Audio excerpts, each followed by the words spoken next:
毒品喙烂快筛试剂检测昨是全面来实施。高雄凤山随去查到一个骑奥多拜的人，伊的手里哪像有这制毒品的分量，所以警方呢是要求来快筛，结果竟然就是验到这海洛因的阳性。正这是新法实施了后头一桩这阳性毒驾的案件，直到今仔日早起10点进前，靠着这喙烂快筛，全台湾呢已经查到10件的阳性毒驾。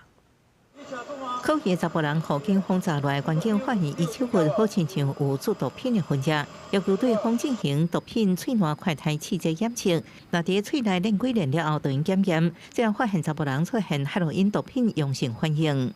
发现该名骑士手部疑似有注射毒品痕迹，警方对该名骑士实施毒品唾液快筛检测。如果呈阳性的话，处于道交条例第35条啊。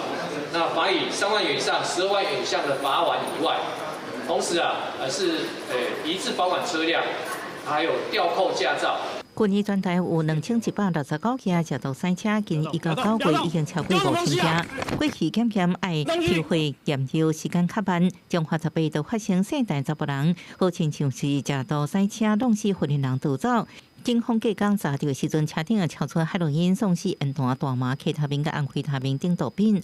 不过迄时阵无法度确认伊是毋是食毒赛车，检某喙烂快筛或者认为有一定的效果。加强警方去判断说，在路边去观察驾驶人的行为，什么样的情况之下是可以有合理的怀疑说他可能有疑似毒驾。那毒驾我们必须要尽快让他能够禁止再驾驶。 警政署统计，到1早起10点为止，全台喙烂快筛检测有10例阳性。学者认为快筛这个方式会减低检验时间，对公共安全有帮助。认同安尼检测，也建议警方加强使用喙烂快筛试剂的教育训练，让快筛发挥上大功效。记者综合报道。